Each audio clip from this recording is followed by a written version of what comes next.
no, may suggested retail price, peg ng maximum na 58 pesos per kilo ang maximum suggested retail price para po sa imported na bigas. Sa inyo po bang pananaw, ito po ba ay magiging epektibo para mapababa ang presyo ng bigas sa ating merkado? O sang-ayon ba kayo dun sa ilang mambabatas na nagsasabing 58 pesos per kilo? Ang mahal naman yan, ang taas naman ng MSRP ninyo na pineg. Ginawang Manuntag.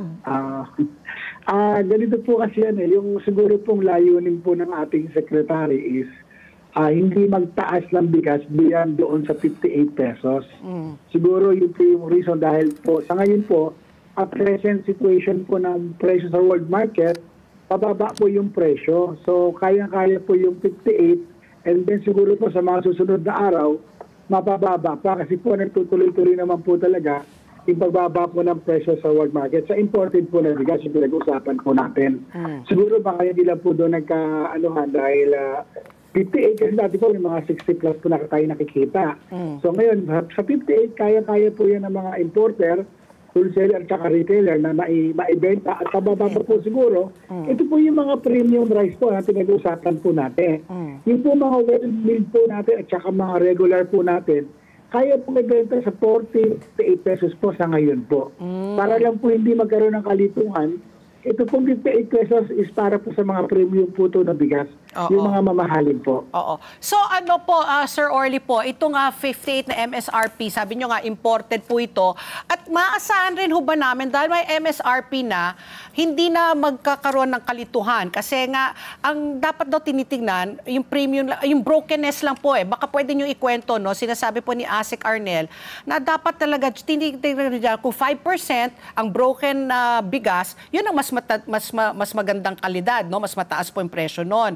So, pag kami bumili na sa merkado, umpisa ngayong araw, sasabihin na ba doon kung saan galing yung bigas, kung imported nga, tsaka yung porsyento po ng brokenness po, yan ba makikita na rin po natin? Yun po ang layunin ng sinasabi rin po ng Secretary ng DA na makita po yung brokenness kasi doon po makikita yung quality po ng bigas. Pag premium po yan po ay 5% broken. Pagka naman po 25% broken, ito naman po ay well-milled. Pagka naman po 100% broken, ito naman po yung mga half-up na bigas. So dapat po talaga nakalagay po ito sa tag para nakikita po ng mga consumers, hindi po sila malito sa bigas na kanilang binibili. Okay. Sir Orly, kayo bilang spokesperson ng Grecon, kayo yung samahan ng mga retailers ng bigas. Yes po. Yes no, po. So Lalo na po nung panahon po nung kasagsagan po ng active po ang NFA sa pagbebenta po ng mga bigas sa mga palengke.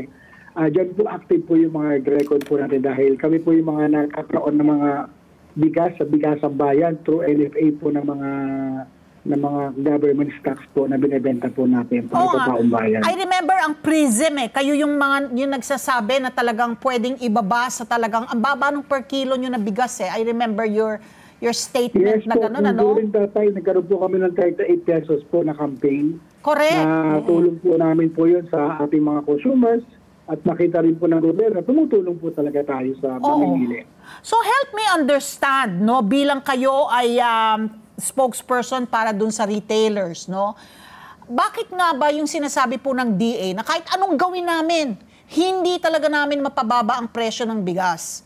Sabi niya, bumaba na ang global market price. Yung bili natin, magkano na lang bili natin from Vietnam, from Thailand, ng imported rice. Pinababa na yung taripa from 35%, ginawa ng 15% ang binabayarang buwis sa inaangkat na bigas.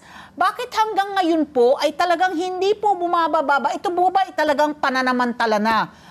Therefore, sabi nga nun, ang conclusion, profiteering na to, talagang meron ng nananamantala. Ang nakikita po kasi namin dyan kasi kung price yung ina-address natin, dapat tingnan natin yung sa mismo mga presyo ng mga retailer, saan ba nila kinuha yan, magkano ba ang bili nila, at magkano ba nila yan binibenta sa kanilang price box.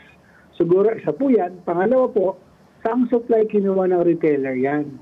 And then si wholesaler naman, magkano nga binenta kay retailer, at magkano naman binili ni wholesaler kay importer. And then sa importer naman po, magkano na ito pinarating? Nandiyan naman po siguro sa Yung PIC landed yan. cost. So, siguro baka dun po isa sa pwedeng recommendation namin, suggestion, para makita ho natin talaga saan po ba may profiteering. Kasi po, syempre, unang agad mapapansin, yung tag price ng mga retailer. So, unang iniisip ng mga baka po nag-overprice is retailer. So, talungin po natin talaga kung ano pa yung, magkano yan binili yung bigas. And then, nakikita ko naman po ngayon, siguro hindi na-highlight lang po talaga yung mahal, pero marami na rin po may mga 40 na po, 42, 45, may mga 39 na po kami nakikita. Siguro po baka mas nakikita lang po yung mas mataas na presyo pagka nakikita po. So nakikita ko naman yan, yun nga po, yung sabi ko nga, i-backtrack po natin para matrace po natin kung saan po talaga. Let's get together, Sunnet 25, Sunnet 25.